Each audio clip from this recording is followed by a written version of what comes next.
Savez-vous qui vous a créé, qui vous a donné un corps, la couleur de vos yeux et de vos cheveux?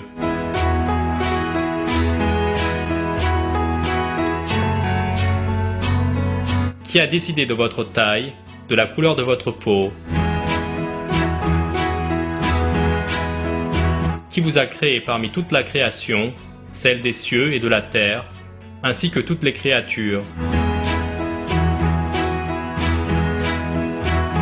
Qui a établi l'ordre des planètes, du soleil, des étoiles dans l'univers?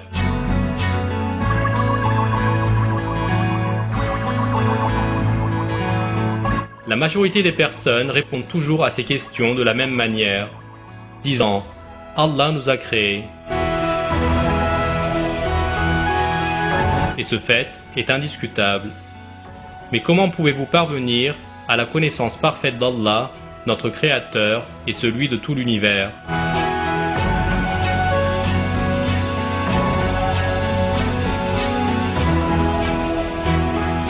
Par le documentaire que nous allons voir, nous essaierons de vous rapprocher de la réalité de notre Créateur, Allah, notre Seigneur, plus proche de nous que notre veine jugulaire.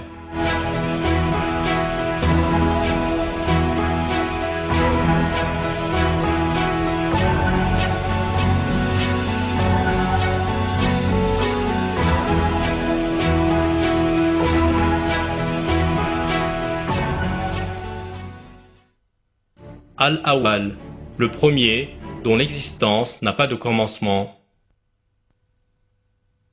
Je demande la protection d'Allah contre le diable banni. C'est lui le premier et le dernier, l'apparent et le caché, et il est omniscient.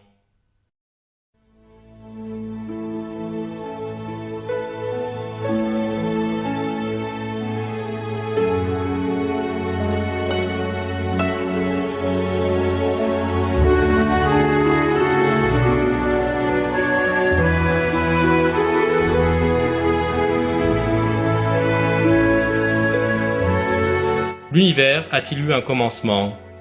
C'est une des questions à laquelle l'homme a cherché une réponse pendant des siècles. Ceux qui ont compris que l'univers a un créateur sont aussi persuadés qu'il a eu un commencement. Cependant, certaines personnes refusent l'idée même d'un créateur, allant jusqu'à décréter que l'univers n'a jamais eu de commencement. Il existe ainsi, selon eux, depuis toujours et continuera à exister pour toujours.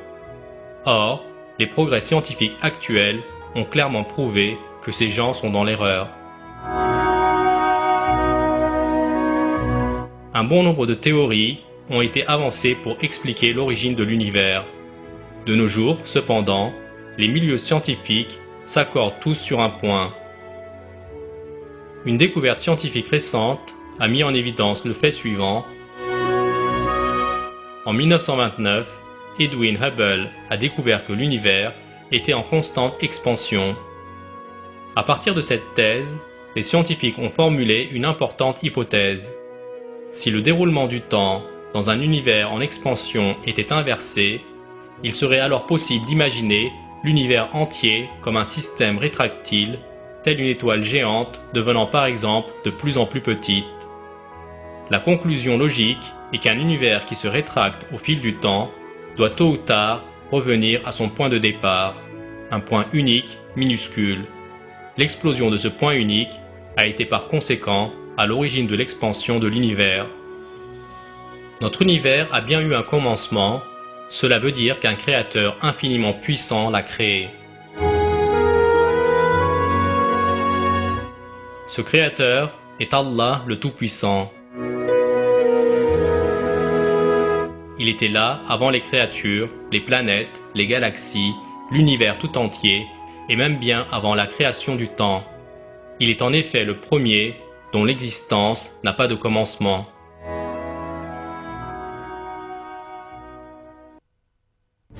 Al-Adl, le juste, l'équitable.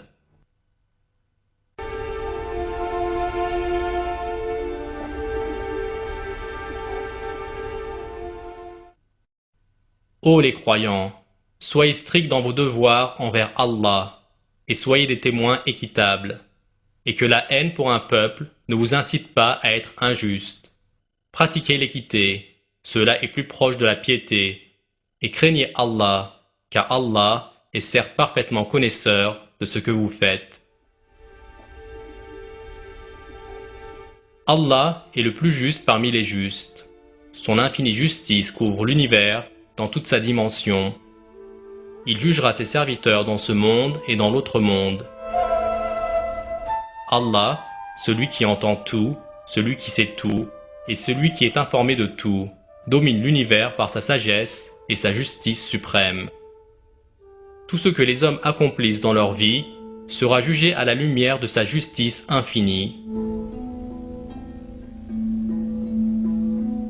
Allah a révélé dans le Coran que ceux qui commettent des péchés et sèment le désordre sur terre ne resteront pas impunis.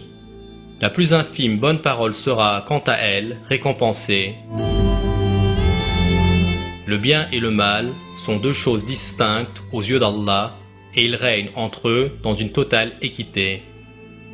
Le lieu où la justice infinie d'Allah sera clairement visible est l'au-delà.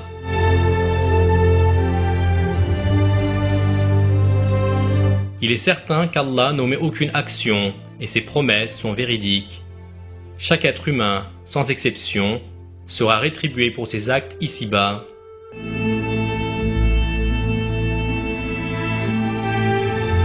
Ceux qui commettent le mal seront châtiés pour leur forfait, et ceux qui croient en Allah et accomplissent de bonnes œuvres recevront la plus belle et la meilleure des récompenses de sa part.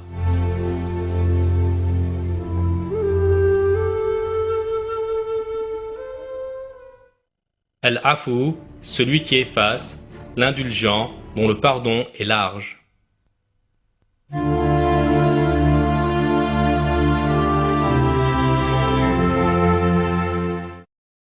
Que vous fassiez du bien ouvertement ou en cachette, ou bien que vous pardonniez un mal, alors Allah est pardonneur et omnipotent. De par leur nature même, les hommes sont enclins à commettre des erreurs. Ils peuvent se tromper dans leur appréciation à tout moment, prendre des décisions erronées, mal se comporter. Pourtant, Allah qui a créé l'homme et qui connaît parfaitement ses imperfections, lui pardonne aussi ses fautes. Si Allah ne pardonnait pas, nul n'accéderait au paradis. Il ne faut pas oublier qu'Allah pardonne à ses serviteurs sincères.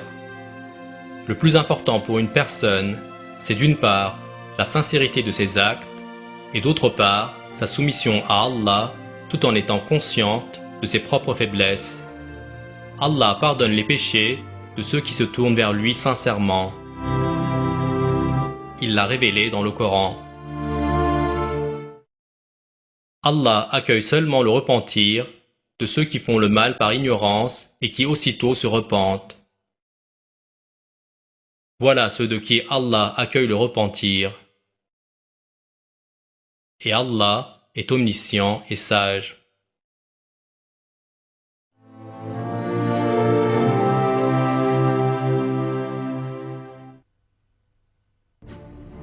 Al-Alim, le très savant, l'omniscient.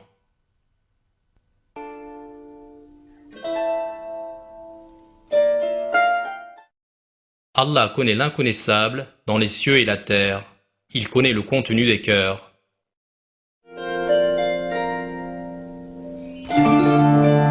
Allah possède la connaissance des cieux et de la terre, des créatures, des lois qui régissent l'univers. Il appréhende tout ce qui s'y passe, tout ce qui s'y fait ou s'y fera de tout temps. Allah est le créateur de toutes ces merveilles. Allah est omniscient et ses connaissances sont illimitées. Il connaît parfaitement l'identité de chaque individu qui naît ou qui décède ici-bas, ainsi que le nombre de feuilles qui tombent de chaque arbre. Rien ne lui échappe à aucun instant. Il connaît les milliards d'étoiles à travers les milliards de galaxies dans leurs moindres détails, et bien plus de choses encore que nous n'avons malheureusement le temps d'énumérer ici. Il connaît les codes génétiques des milliards de personnes, d'animaux et de plantes.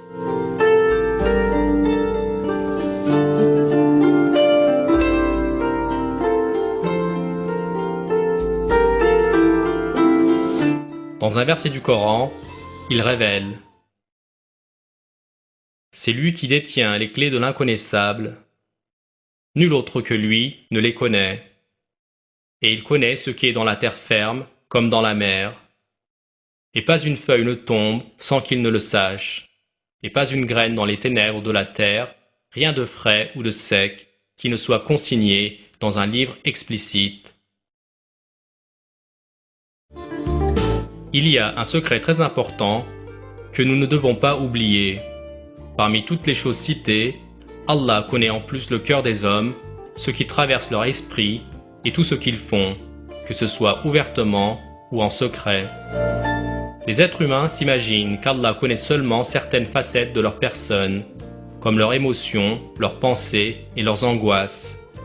C'est là une grave erreur, car sa connaissance règne dans les cieux et sur la terre. Comme il le fait partout dans l'univers, Allah connaît l'homme aussi bien dans son plus profond intérieur que dans son extérieur. Al-Azim, l'immense, le magnifique, l'éminent. À lui appartient ce qui est dans les cieux et ce qui est sur la terre, et il est le sublime, le très grand. La grandeur et la majesté d'Allah dépassent définitivement toute compréhension humaine. Néanmoins, l'homme peut observer et comprendre toute la majesté et la puissance d'Allah dans les limites de l'entendement humain.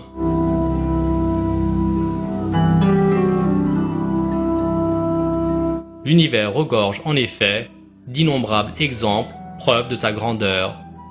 Il suffit de contempler le monde pour se rendre compte de la grandeur d'Allah, créateur de l'univers visible et invisible.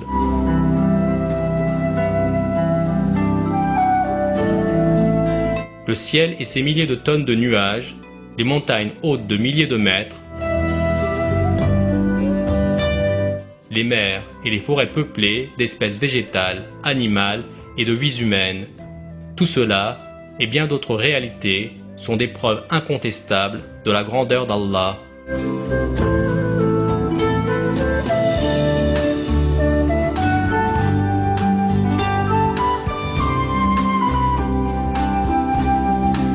Quelques minutes de réflexion permettent à chaque individu de prendre conscience de la nécessité de se soumettre à Allah, le Tout-Puissant,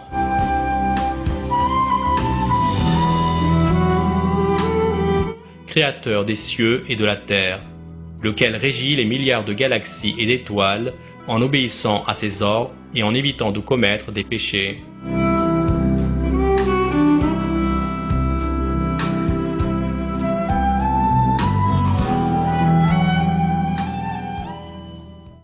Al-Bari, le créateur, le producteur, le novateur.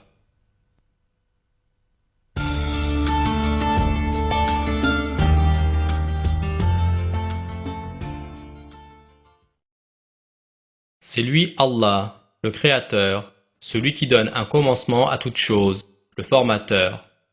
À lui les plus beaux noms. Tout ce qui est dans les cieux et la terre le glorifie, et c'est lui le puissant, le sage.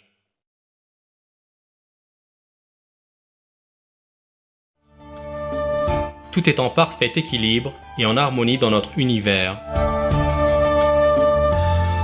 Au vu des récents progrès scientifiques, de nouveaux éléments sont apparus, confirmant cet équilibre et cette harmonie, car chaque système dans l'univers a été conçu par une intelligence éminemment supérieure.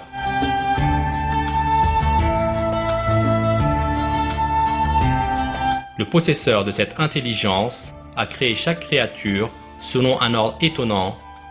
Du plus simple corps dans l'univers aux milliards de créatures, tous évoluent depuis toujours dans une architecture organisée, unique, impressionnante. La nature existe depuis des millions d'années dans une harmonie sans faille. Cette harmonie incroyable et incomparable des cieux et de la terre est une preuve incontestable de l'art de la création divine.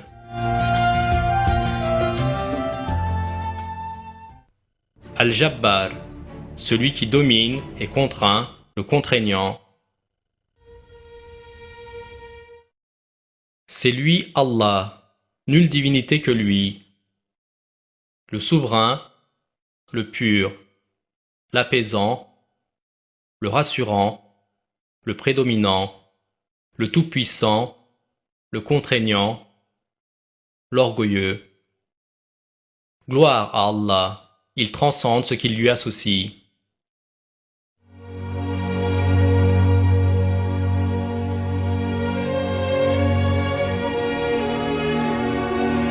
Le pire des égarements pour l'être humain est de grandir devant Allah et de devenir pétri d'orgueil. Aveuglé par ses illusions, l'homme se considère alors comme une entité indépendante d'Allah, à tel point qu'il en arrive à prétendre que certaines de ses caractéristiques viennent de lui et se reconnaît une identité propre. Bien évidemment, tout ceci est complètement irrationnel. Si nous nous arrêtons un instant sur la réalité des choses de la vie, nous nous rendons compte que nous ne sommes pas venus dans ce monde de notre propre initiative, que nous ignorons quand notre vie se terminera, enfin, qu'aucun de nos traits caractéristiques ne nous a été donné par nous-mêmes. Devant tous ces faits incontestables, il devient insensé et irraisonnable pour l'homme de grandir plein d'arrogance devant Allah, son Créateur. L'homme doit comprendre la grandeur d'Allah et prendre conscience qu'Allah l'a créé à partir de rien et lui a donné ses caractéristiques et aptitudes. Il ne doit pas non plus oublier qu'Allah peut à tout moment reprendre ses bienfaits dont il l'a si généreusement pourvu, et que toute créature doit un jour mourir. L'homme doit accepter que seul Allah sera toujours là et doit alors se soumettre à lui, car Allah, toutes les fois qu'il le souhaite, a le pouvoir de faire courber la tête à ceux qui sont imbus d'arrogance, inconscients de leur impuissance et qui se détournent de lui. Al-Haq, le vrai, dont l'existence est la seule véritable. Il en est ainsi parce qu'Allah est la vérité et que tout ce qu'ils invoquent en dehors de lui est le faux, et qu'Allah, c'est lui le haut, le grand.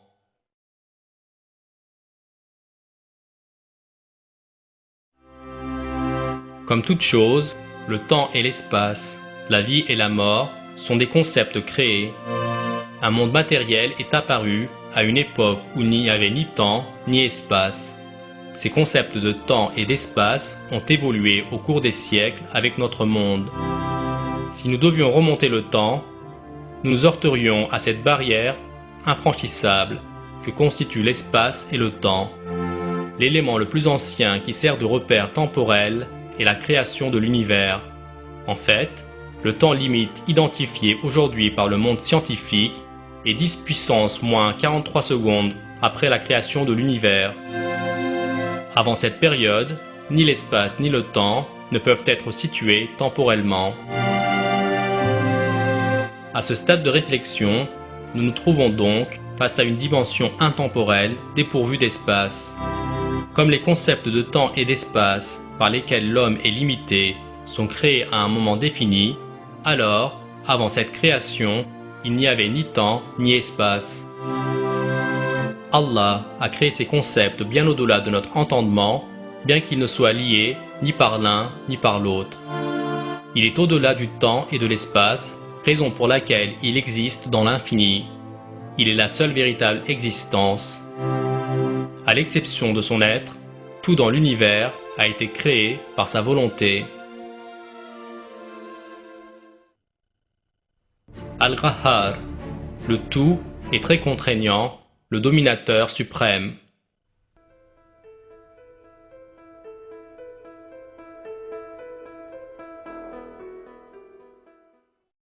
Au jour où la terre sera remplacée par une autre, de même que les cieux, et où les hommes comparaîtront devant Allah l'unique, le dominateur suprême.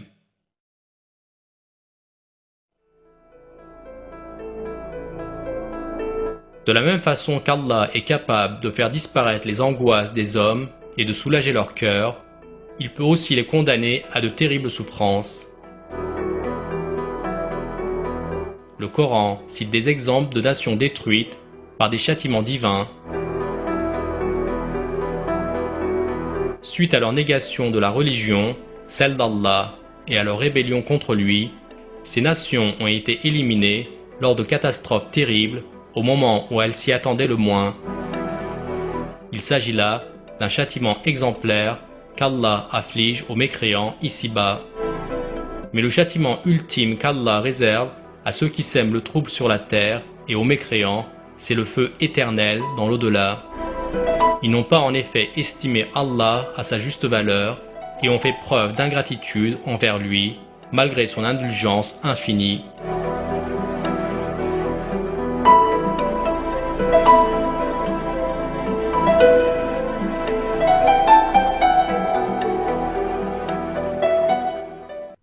Al-Quddus, l'infiniment saint, pur de toute imperfection.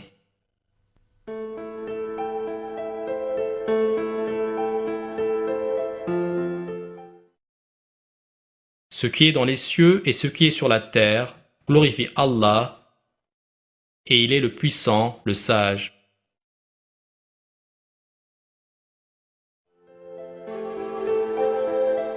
Allah est le seul créateur de tout sur terre, dans les cieux, dans l'espace et dans la terre.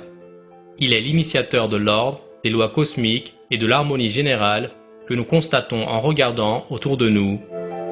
Les mondes invisibles et imperceptibles sont eux aussi soumis à Allah et à ses lois. Ainsi qu'il est révélé dans le Coran, Allah retient les cieux et la terre pour qu'ils ne s'affaissent pas, et s'ils s'affaissaient, nul autre après lui ne pourra les retenir. Il est indulgent et pardonneur.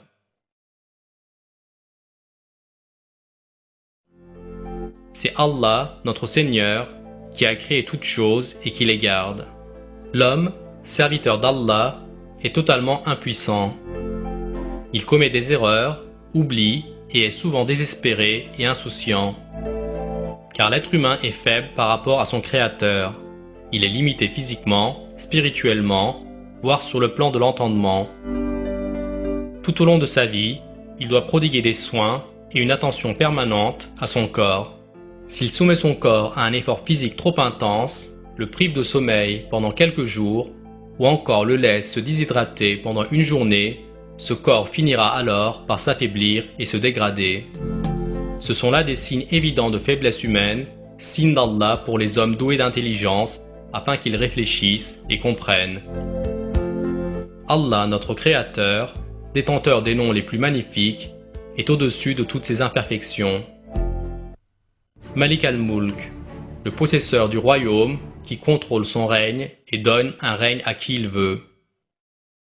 Dis, ô Allah, maître de l'autorité absolue, tu donnes l'autorité à qui tu veux, et tu arraches l'autorité à qui tu veux, et tu donnes la puissance à qui tu veux, et tu humilies qui tu veux. Le bien est en ta main, et tu es omnipotent. Si vous regardez autour de vous, où que vous soyez maintenant, chaque chose que vous voyez a son propriétaire.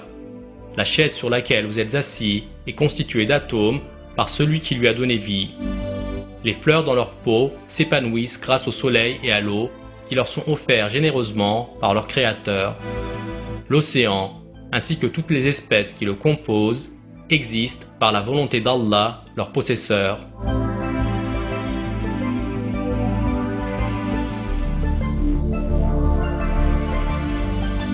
Celui qui possède tout cela, ainsi que l'univers infini, est Allah le Tout-Puissant, Seigneur de tous ces mondes. Même votre corps est soumis à la volonté de celui qui vous a créé, sans que vous ne puissiez avoir aucun moyen de contrôle et indépendamment de votre volonté. Vos membres, vos veines, votre système nerveux et vos cellules sont un pur et parfait exemple du savoir et de la magnificence infinie de l'Éternel, notre Créateur et Possesseur. Aucune de ces composantes de votre corps n'est apparue simplement par votre propre volonté, parce que vous avez décidé de la créer. Lorsque pour la première fois vos yeux se sont ouverts sur le monde, vous vous êtes retrouvés confrontés au système parfait de votre corps, du monde dans lequel nous vivons et même de l'univers entier. Néanmoins, vous ne possédiez aucune de ces choses auparavant et dans le futur, il ne sera pas possible pour vous de le faire. même si telle est votre volonté. Bien sûr, cela s'applique à tous, car la souveraineté de chaque être humain appartient à Allah, notre Créateur et notre Seigneur.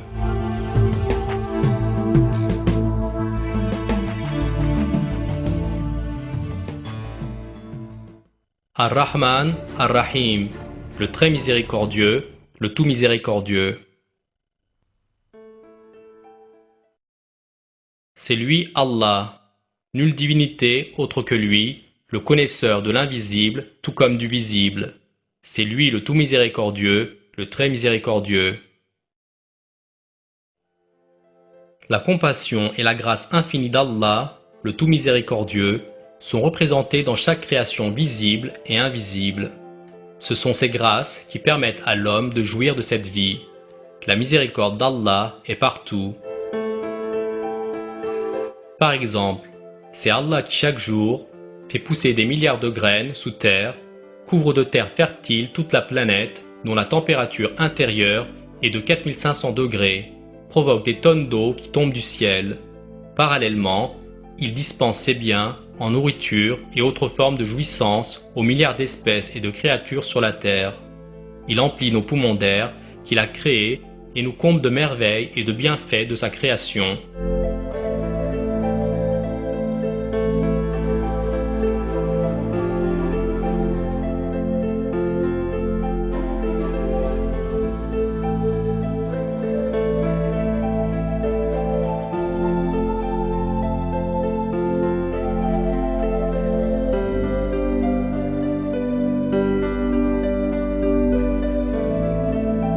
Allah crée aussi chacune des 100 trillions de cellules du corps humain, leur attribue leurs fonctions spécifiques, place l'ADN et ses millions de pages d'informations dans chacune d'entre elles, encercle le système cellulaire entier constitué de protéines, de molécules de graisse et d'eau dans un espace de moins de 1 mm de diamètre. Il utilise tout ceci pour donner la vie à l'être humain et lui permettre d'exister. De sa naissance à sa mort, l'homme ne vit qu'aux dépens des bienfaits dont Allah l'a si généreusement pourvu. Certaines personnes reconnaissent ces grâces, comprennent les raisons de leur création et servent Allah. D'autres, malheureusement, deviennent ingrates et lui tournent le dos. Malgré tout, Allah fait toujours preuve de la plus grande miséricorde grâce à sa suprématie incommensurable.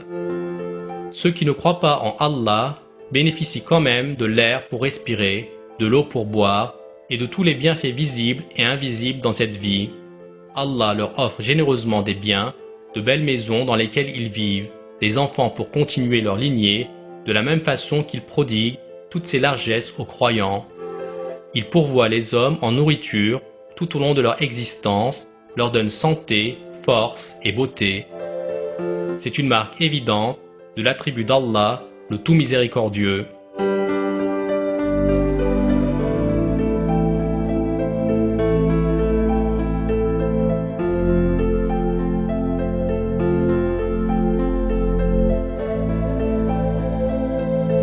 Allah permet aux mécréants de profiter de telles largesses, leur laissant ainsi la porte ouverte pour qu'ils puissent retourner vers sa religion, qu'ils retrouvent la voie de la raison et intègrent les rangs des reconnaissants.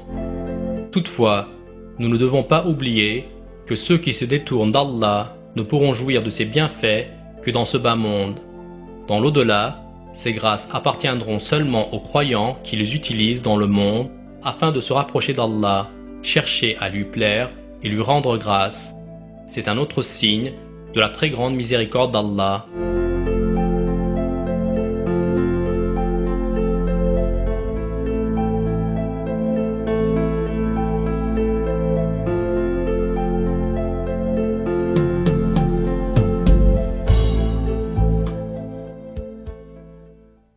Ar-Razzaq, le pourvoyeur, celui qui accorde toujours la subsistance. En vérité, c'est Allah qui est le grand pourvoyeur, le détenteur de la force, l'inébranlable.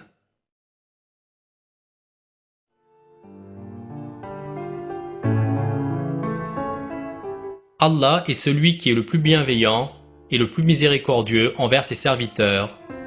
Il comble leur vie des merveilles de cette terre tant et si bien que cette terre produit tout genre de végétation, sans que l'homme n'ait à intervenir. Dans cette terre poussent des fruits et des légumes de toutes les couleurs, jaune, vert, rouge et orange. De la même façon, les mers d'un bleu vif sont aussi peuplées de milliers d'espèces de poissons au goût varié et délicieux.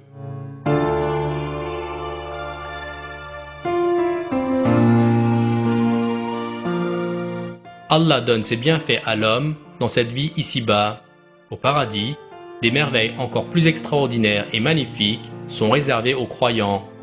Allah attire l'attention sur la nature supérieure de ses grâces au paradis, dans le 17e verset de la sourate 32.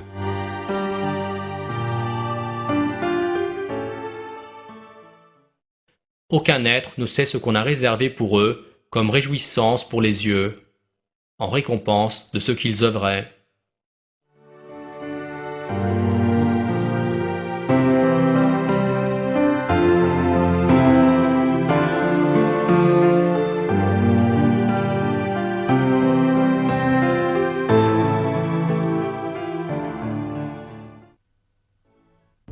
Al-Shafi, celui qui guérit.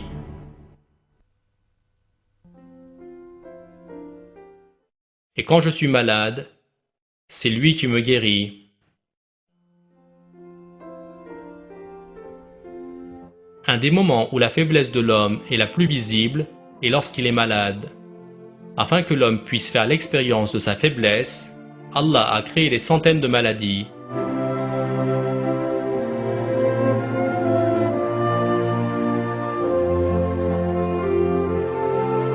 Chaque maladie provoque des effets divers sur le corps et sur l'esprit. Elles existent toutes avec un objectif précis. Il est étonnant de voir à quel point un virus si petit, invisible à l'œil nu, peut rendre une personne méconnaissable, sans oublier non plus ces personnes porteuses de virus non diagnostiqués. Ce sont là également des preuves de la puissance d'Allah. Les expériences et recherches conduites par les scientifiques afin d'éradiquer un seul de ces virus montrent la supériorité de la création d'Allah. À partir du moment où Allah inflige ces maladies, nous ne pouvons guérir que par sa volonté. Si Allah le décide, il est celui qui guérit par excellence. Tous les médecins au monde et les technologies médicales les plus sophistiquées ne pourront rien pour une personne si Allah ne le décrète pas. Et il ne faut pas oublier que les médecines ne sont qu'un moyen de guérison. Si telle est la volonté d'Allah, le traitement sera un moyen d'obtenir une guérison. Inutile de préciser qu'une maladie bénigne en apparence peut s'avérer mortelle à moins qu'Allah n'en décide autrement. En tout état de cause, l'être humain doit reconnaître ses faiblesses face à la puissance infinie d'Allah le Tout-Puissant et implorer son aide dans l'épreuve et la difficulté. Nous devons prendre conscience que nous nous trouverons d'aide et protection qu'en Allah.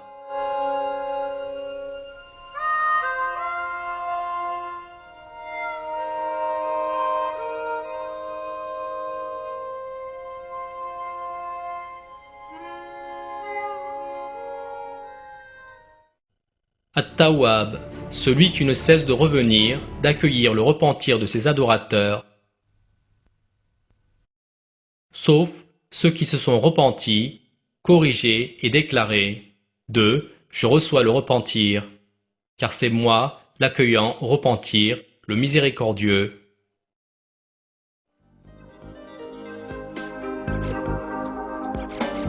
L'homme est sujet aux erreurs en permanence. Il est enclin à commettre des péchés, à succomber à la tentation. L'être humain a aussi un ennemi déclaré, Satan. Celui-ci incite l'homme à se rebeller contre Allah, l'entraînant dans une angoisse permanente. Toutefois, Allah a montré à l'homme la voie pour corriger ses erreurs, c'est le repentir. Il s'entend alors que n'importe quelle personne peut se tromper à tout moment, commettre un péché ou devenir la proie de Satan et de ses inspirations insidieuses. Pourtant, peu importe la gravité des fautes d'une personne, il y a toujours un moyen de faire marche arrière. Allah accepte le repentir et pardonne à ses serviteurs sincères. Pour cette raison, quelles que soient les erreurs que l'être humain a faites dans le passé, il est injuste et insensé de se laisser ronger par le désespoir lorsqu'Allah ouvre grande ouverte la porte de sa miséricorde. Al-Wali, le très proche, le maître, le tuteur. Allah est le défenseur de ceux qui ont la foi. Il les fait sortir des ténèbres à la lumière. Quant à ceux qui ne croient pas, ils ont pour défenseurs les taroutes, qui les font sortir de la lumière aux ténèbres. Voilà les gens du feu, où ils demeurent éternellement. Le croyant a un seul vrai ami, dans ce monde et dans l'au-delà. Cet ami ne l'abandonnera jamais, du jour de sa naissance à celui de sa mort, dans ce monde et dans l'autre. Il le protège contre ses ennemis, il donne généreusement sans rien attendre en retour, il est le plus digne d'allégeance. Cet ami incomparable, c'est Allah, le plus digne de confiance, le plus proche de ceux qui croient en lui. Il protège ceux qui le craignent contre leurs faiblesses et leurs égarements, et leur offre une vie meilleure ainsi qu'un bonheur éternel dans l'au-delà. Les inconscients passent leur temps et leur existence à la recherche d'hypothétiques personnes riches, capables de les secourir, ou encore suffisamment puissantes pour résoudre leurs problèmes, personnes sur lesquelles ils vont fonder toute leur confiance et leurs vains espoirs.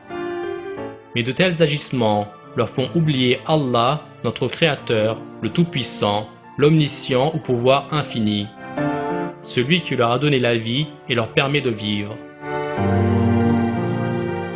Ils choisissent comme compagnon Satan, qui n'apporte à leur vie que des illusions et tout le mal qui en découle, les privant ainsi de leur part de paradis dans l'au-delà.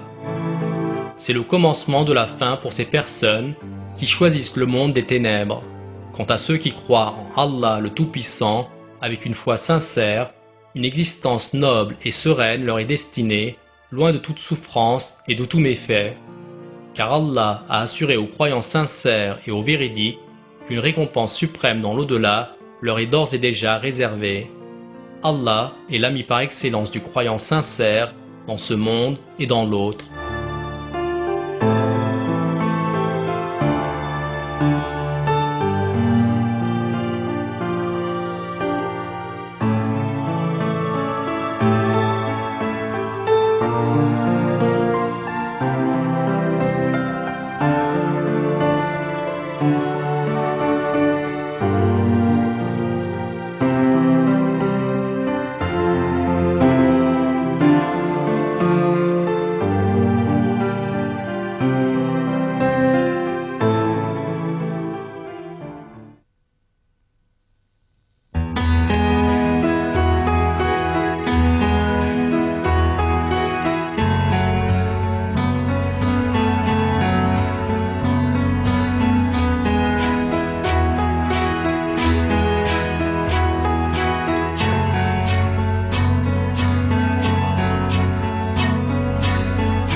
C'est lui, Allah, nulle divinité autre que lui, le connaisseur de l'invisible tout comme du visible.